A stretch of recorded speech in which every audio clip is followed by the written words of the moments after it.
Hello, my wonderful, beautiful friends, guys. Welcome back to our /Entitled People, where people truly think it's all about them and who cares about others. And in today's episode, Karens are calling 911 for stupid reasons. Neighbors are stealing food from barbecues. People are throwing tantrums over gross food at cafes. And one Opie tells a story about her sister who literally wants to adopt somebody to be a household servant. Guys, I hope you enjoy the stories today, and seriously, try not to shake your heads too hard in this one. Let's dive in.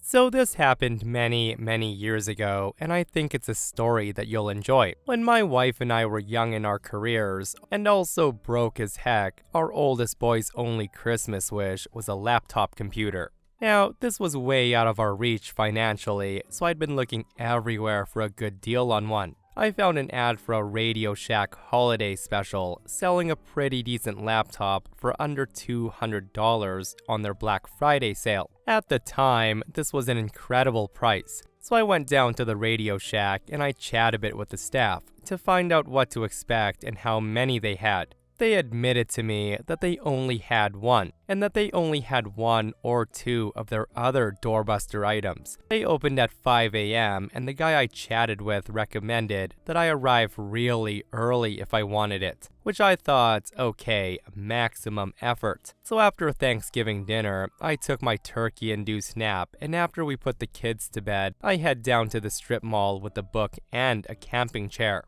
I was the only one, so I set up right by the door. It was after midnight, before anyone else arrived, and people trickled in between then and about 3 a.m. Everyone was pretty chatty about what they wanted, and at first, I was the only one who was there for a laptop. When it got closer to opening, there were some different sorts of people showing up. Some trying to talk their way into line, buy a spot for $20, you know the gist. Around 4 a.m., a guy rolls up in a really flashy car. It's some luxury brand that I don't remember, and he comes straight to the head of the line with his Starbucks coffee in hand. The guy then gives me a sob story, saying how his kid has cancer and that his kid's only Christmas wish was that specific laptop, that his son might not have much time left. I just tell the guy, sorry, but this is my kid's Christmas wish too, that's why I'm here. Now, you would think that would be the end of it, right? No. This guy keeps turning it up. He gets really mean and nasty, saying how selfish we all are, that we don't want to help a cancer kid, and he gets right into my personal space. I just keep telling him no, and his tone continues to escalate. At that point, I just stand up. I fold my camping chair and I told him, look, I'm just some guy without much money, but I got up early enough to be the first in line here. If my kid was battling cancer, I would have been here even earlier, and I sure as hell wouldn't have taken the time to stop for a coffee. Either you're a liar or a terrible dad, but either way, I'm not moving. Next time, get up earlier. Now, I'd like to say that everyone clapped, but mostly they just tried to stay out of it and look the other way. The guy just went to the end of the line, and everyone else looked embarrassed. The nice, chatty, excited vibe was all gone. I could tell by this guy's body language that he was gonna try to rush in and get what he wanted after the doors opened. But the Radio Shack employees did a great job. Just before 5 a.m., they came out with a clipboard and they went down the line. They wrote down our names and which doorbuster we were buying. Then, they gave me a slip with a laptop model printed on it. They had all the limited quantity items behind the counter, and I was out of there with laptop in hand in about 5 minutes flat. The rich guy did not get one. Next time, get up earlier. Yeah, the absolute nerve of that guy to use an excuse like that to try to get what he wants. Like, you've gotta be some kind of nasty person to make up something like that, right? At least we all hope it's a made-up story. I'm just glad Opie stood their ground though, and like Opie said, why stop for coffee first if it was so important? And this person comments, I knew a girl whose daughter unfortunately got cancer. It was really sad. But mom took every chance she got to beg for stuff. especially on Facebook with all the giveaways. I used to like her. She was a really spontaneous and nice girl. But now, I don't even want to talk to her because I'm so disgusted how she exploited her girl's disease.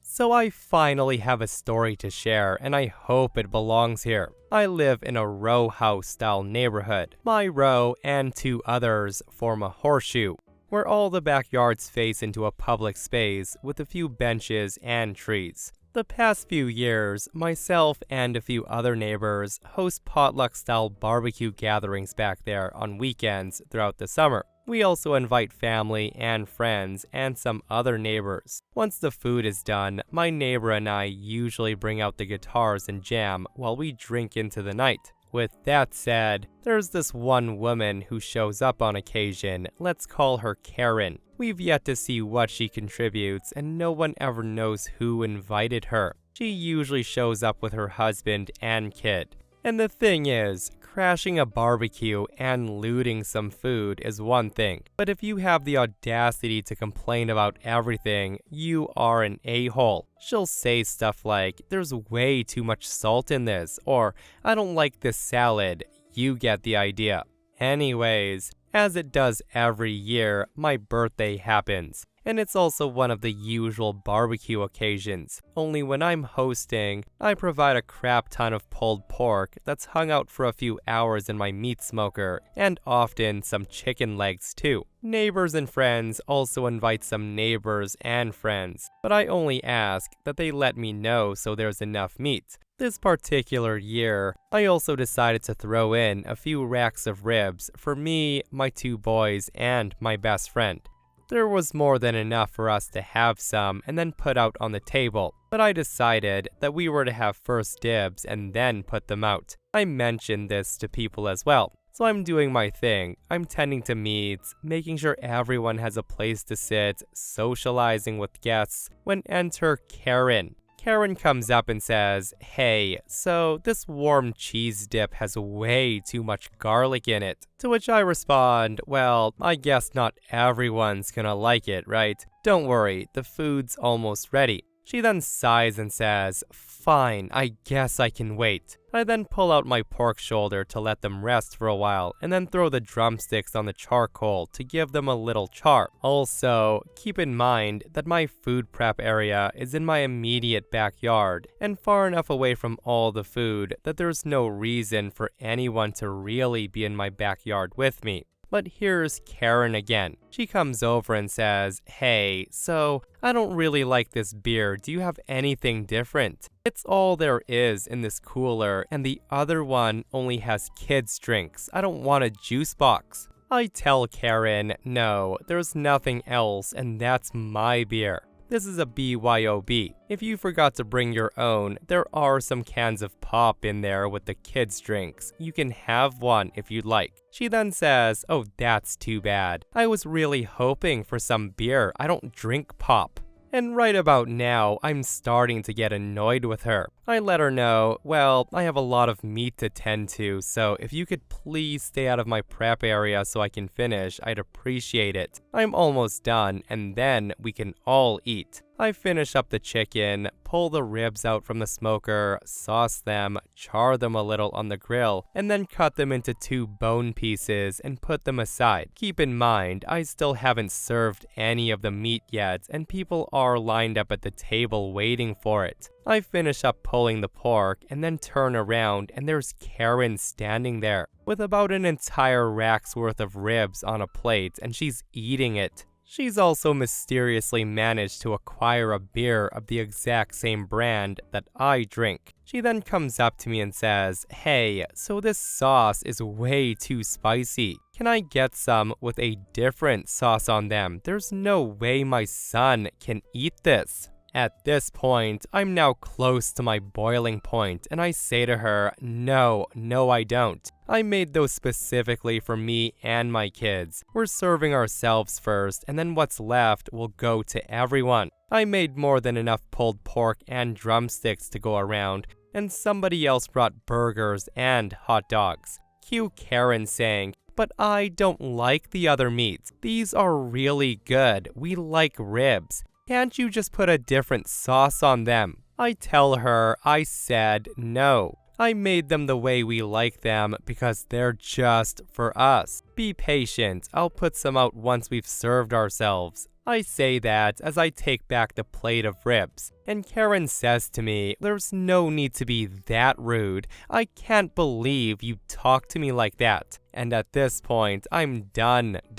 I say to her, you think I'm rude? You're the one that can't seem to stay out of my yard even though I've asked you to already. And you're arguing with me over food that isn't even yours. And you've also helped yourself to some of my beer after being told no. You crash these parties all the time and I never see you bring anything. Yet you complain about everything and no one ever seems to know who invited you. Did you bring anything to share at this potluck? The woman just stands there in silence and I go on and say, I figured. You know this is a potluck, right? And I do specify this when I send the invites. I'm sure if we talk to whoever invited you guys, they'll be able to clear this up. So who exactly invited you to my birthday? Cue even more silence, and I say, yeah, I think it's time for you to leave. The woman puts up a fight though, and she says to me, well, this is a public area and it doesn't belong to you. If you kick me out, I'm gonna report you to the property manager. I then say to her, well, this isn't public food and beer. I'm sure the property manager will at least agree with that. Thankfully, her husband, who's actually a great guy, came over when he noticed there was commotion and he ushers her away. They end up leaving and she did end up calling the property manager, who was kind enough to point out that there's also a public area behind her yard and she can use it if she wants to have a barbecue. Her husband came over later when the guitars were out and he apologized for his wife. Apparently, he had no idea that every single barbecue they crashed was actually a potluck. His wife would just say, hey, we're invited to a barbecue for dinner, and they would just show up. Thankfully, that was the last barbecue of mine that she crashed, but she does show up to others, and I would crack comments about her not contributing. Of course, I also made sure to make my own barbecue sauce a little more spicy, just the way she likes it. Listen, mooching neighbors are the absolute worst, aren't they? Especially when, like OP said, they complain and are picky about things. And as for the husband being embarrassed and apologizing, like even if the guy didn't think it was a potluck, like how do you show up to dinner after dinner after dinner and not bring anything ever? Like not even your own beer or a few bags of chips at the very least. And this next OP deals with a coffee shop Karen. Listen to this one. So I was reminded recently of this. I was once fixing a friend's phone at Starbucks. We both had drinks and hers was still there. She ran out to grab something that I needed to work on the phone. That's when this entitled woman marches over and she insists that they must be allowed to sit there. Meanwhile, half of a phone is spread between the two seats on the bench, by the way.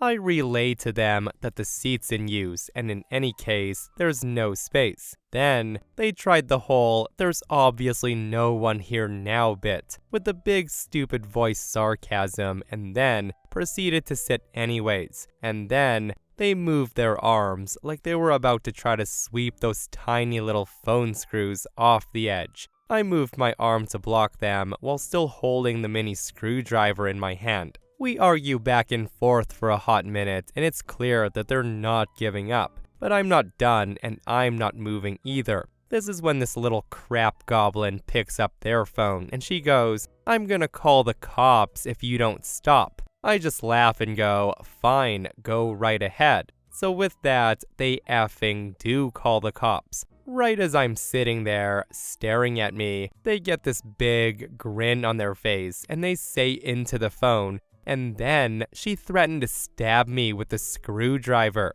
I let out the biggest incredulous laugh and I go, "You know that's effing BS. You're trying to steal my friend's seat." And then You tried to push a bunch of her stuff onto the floor. So they get up and go outside, and they wait for the cops to show while I just finish repairing the phone. Considering that I was nearly done anyways, it didn't take long. And just as we wrapped up, the cops came. We start to leave, and I just paused and went, "You know what?" and then walk over to the cops.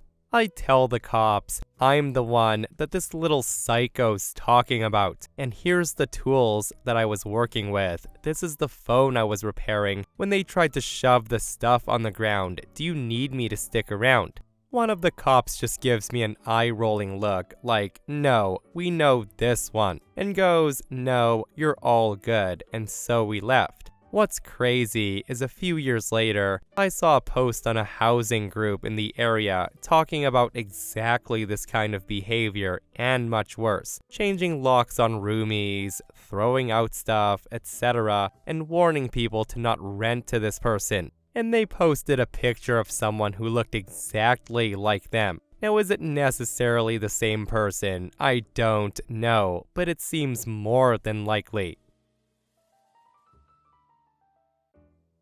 This story is long, but it's a wild one. I work at a cafe beside a shelter/church. We get a lot of interesting people, and this particular event happened about a year ago. I just thought of sharing it now, and I hope you enjoy. So myself and my coworker are working alone. The cafe's dead, and there hasn't been any customers for a while. That's when a man and woman enter the cafe, and they start looking at our food displays. I walk over to greet them, and the following conversation occurs. I say to them, "Hi guys, how are we doing today? Are you ready to order, or would you like some more time to look?" That's when the guy says, "Do you guys not do toast or anything? Eggs, bacon?" I respond, "Oh, no, we do have breakfast sandwiches though. They're really good." He then says, "Ketchup. Do you have ketchup?" I respond, "Unfortunately not. We're franchised, so we don't really have a say in." He then turns to the woman and he says, "I don't want it without ketchup." He then turns back to me and says, "Are there any other food places around?" I let him know, "Yeah, sure, there's tons." I then start listing off surrounding food places, and he says, "Great, how do we get to so-and-so restaurant?" This is when the woman says to him, "I'm sorry, I said I would buy you lunch from here. I have to get back to work soon, and I'm not walking over to said restaurant." The guy says, "Fine, whatever." He then selects a sandwich and a salad and asks me to warm up the sandwich, and he sits down at a table. And at this point, nothing is strange. People get upset we don't have condiments all the time, and we do have customers purchase stuff for people from the shelter all the time. We know the people who work there and have a lot of shelter patrons come and purchase a coffee from us. They're normally really nice. This guy, however, was not so much the case. I pass his sandwich to him, he takes it and starts eating. The woman pays for the food and then walks over to the man who's sitting down, and she says, "Okay, everything's paid for. Are you sure you don't want a coffee? I can give you some change for it." She then hands him a $5 bill and she says, "Have yourself a great day. Bye-bye." After about 5 minutes of eating, all of a sudden, the guy starts going, "Gross, ugh, what the F?" Me and my coworker say, "Is everything all right, sir?" He then screams and says, "What the F is wrong with this food?" and then proceeds to spit out the sandwich onto the table. I respond, I'm not sure. Is there something wrong with it?" He then says to me, "This sandwich tastes like garbage. What's wrong with you people? I'm not effing eating this." He then takes the unopened, uneaten salad and he throws it on the ground, sending it exploding everywhere, and then proceeds to smash the remaining sandwich onto my table. I then say to my coworker, "Hey, go to the back and call security." At this point, I was panicking a bit, as we have had a few violent customers, and I'm always the one that seems to work on the days they come in. Right about now, the guy storms up to the counter and he screams at me saying, "I want a refund now. This isn't food, what you're feeding me. I want my money back. I want my money. Give me my money." I let the man know I'm very sorry, but unfortunately, we're unable to do refunds without a manager's permission. I can get you another sandwich if you want. He then says to me, F the sandwich, I just want money. I don't want your crappy food. I want money. I want a refund. I'm entitled to a refund. It's my food and my effing money. At this point, it's also important to note that I also have a quick temper and I don't appreciate being yelled at and sworn at over something that's completely out of my control and capabilities. What I did next, I'm not proud of, but it happened. I then say to him, well, you didn't pay for it, did you? If you want to go find the woman that kindly bought you this crap, I will give her her money back, but not to you. Get out of my cafe. The guy then screams at me and says, then I deserve an effing huge effing free coffee from you, you effing bitch. Give me my money and give me my coffee, or I swear I'll start effing. The guy then paces back and forth, yelling about everything under the sun, smacking things off my counter. I just walk away to the back room to check on my coworker to see if she's gotten in contact with security. She passes me the phone and she goes out to deal with him. I start talking to security and I tell them they need to get here as soon as possible. I then go back out front to help my coworker with this guy. I can see the guy standing directly in front of our register, leaning towards my coworker. My coworker's standing in front of him with the register between them.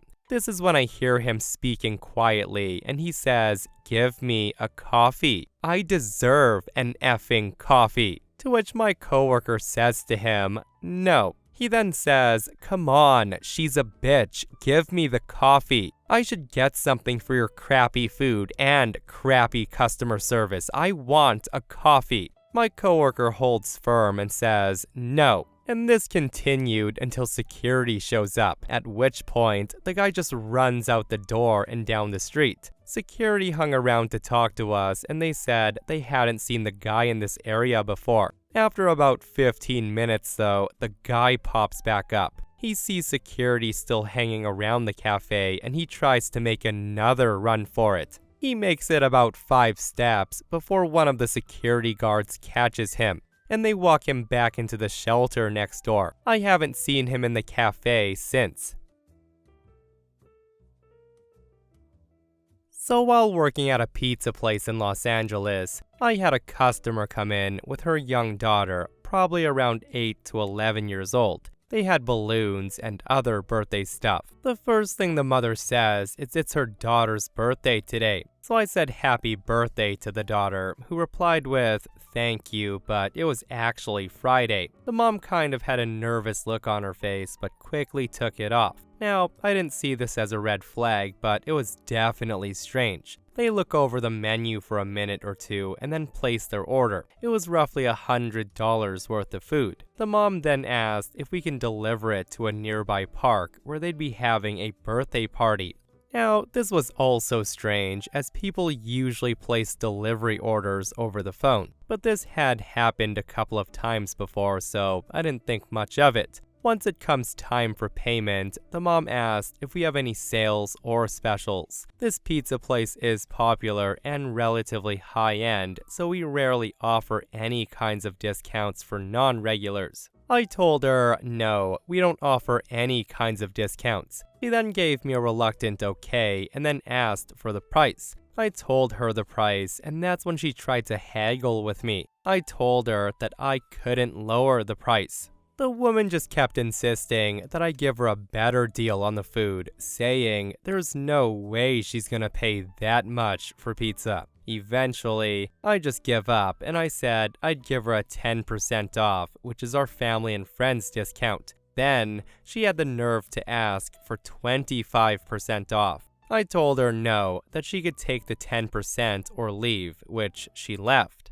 The whole thing was weird, but we have to deal with scammers once in a while. I've never had someone try to haggle me before though, but this isn't the weird part. About 10 minutes after this went down, the young daughter comes inside. She's alone and she's holding a smartphone out. The daughter then comes up to me and she asked if she can get more than 10% off their order. That's when I noticed that the mom was on speakerphone with her. That's why she had the phone out in hand. Mom was listening to the conversation.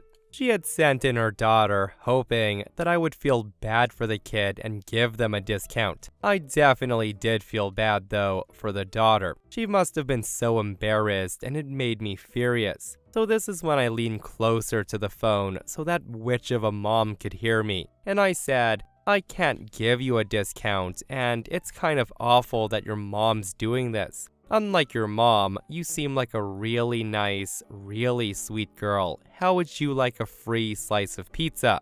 I then show her all the slices we had available, hoping she would feel better. And then she says she doesn't really like pizza. This only further confirmed that the mom's a trashy piece of crap who used her daughter to scam us for free pizza. My blood just boiled. Like, how can anyone be that trashy? And for goodness sake, don't get your kid involved in your little scheme. Anyways, I offered her daughter a free soda. She didn't accept. I offered her a bottle of water. She didn't accept. Eventually, I just told her that she was really nice and she should never do what her mom's doing. I just wish I had the chance to speak with the mom alone so I could tell her that she's a piece of crap and she should stop doing this. I just hope the daughter doesn't grow up to be like her mom. And F that mom for putting in so much work and making her daughter lie. Yeah, weaponizing your children to save a buck has gotta be one of the worst things a parent can do. And clearly the child in this situation recognizes this and hates it. Good on OP for calling the mom out while over speakerphone, and hopefully that's a wake-up call for her to stop doing stuff like that. Like, that poor child must have been mortified in that situation. And this person shares a comment that says, my stepdad's sister took us to Chuck E. Cheese when I was like 10 years old, and then rushed everybody out and skipped out on the bill for the entire birthday party. So yeah, people like that out there do exist, guys. And while we're on the topic of moms that aren't too great, listen to this last post. So buckle up, because this is a head shaker. I'm a 28-year-old female, and I have a sister, 36-year-old female. And for the sake of the story, I'll call her Jane. Now, Jane's married to Bob, and they have 2 kids, 1 boy and a girl. My niece and nephew are wonderful kids, no trouble at all. They do fight as siblings, but they do nothing big, and I love them. Now, for about 2 years, I did live with my sister. It was a miserable time that really affected our relationship. She saw me as free labor, money, and babysitting. Even when I managed to get a small part-time job, she demanded that I hand over nearly half my pay or get out. It was actually hell that she took complete advantage of me. I moved out as soon as I could, and we have little contact outside of family gatherings. Now, after I moved out, she starts complaining how she has no help with the kids and she never gets a break. I do babysit sometimes, but I have to make it clear. Just because I'm off work doesn't mean I want an 8-hour day with my niece and nephew. Anyways, she started talking how she really wanted to foster a kid. Not a kid, but a teenager. I pressed her for more info on this, and what she said left my jaw on the floor. She's applied to adopt a teenager, so she has a live-in babysitter for her kids, and that's her logic. She said to me, I want a kid around 16 or 17 years old. You know, someone who may have been in the system for a while. They can share a room with your nephew or sleep in the garage. They can help me with housework, chores, cook, and help me with my business, as on the side, she bakes and sells cookies. She also said to me, I just can't wait to have someone babysit the kids so me and Bob can go out sometimes or have some alone time. They'll be so grateful for a home, and since they don't have one, they won't complain. I won't even have to pay them at all. And when they turn 18, I can just sign up to foster another kid. A teenager's so much easier than a little kid. They'll be so grateful to have a roof, food, and siblings, especially if they've been separated from their real ones, and they'll have clothes. Upon hearing all of that, I was horrified. I told her it's a horrible idea, but she didn't listen to me. She went on with it anyways. About a month ago, a social worker shows up at my apartment to question me about my sister. She had put me down as a character witness or something like that. I immediately told the social worker why my sister really wanted to foster a kid and how she treated me when I lived with her. The lady thanked me.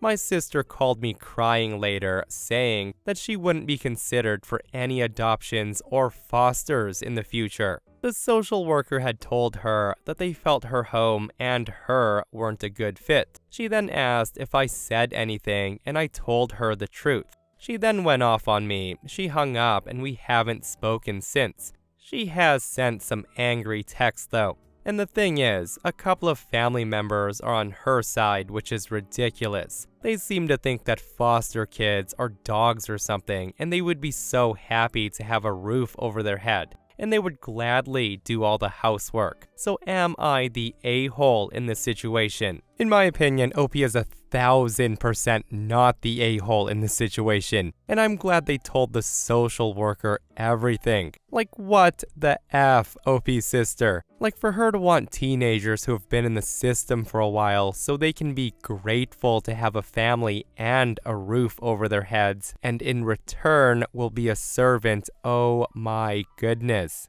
What the heck is wrong with some people? Again, I'm glad OP told the truth and they saved a teenager from a terrible life of being used and dumped for another, which is no way to treat anyone, right? But guys, you know the deal. Let me know your thoughts on this post. And that, my friends, brings us to another end of our entitled people. Guys, I hope you enjoyed today's stories. If you did, hit that thumbs up. And if you're not subscribed, consider subscribing so you don't miss these crazy stories. And if you missed the last episode on the channel, it's an entitled people episode, another one, where it's all about psycho Karens running crazy on cruise ships. It's such a wild episode, so go check it out if you haven't. And myself and Stevie Boy will see you guys in the next one. We love you.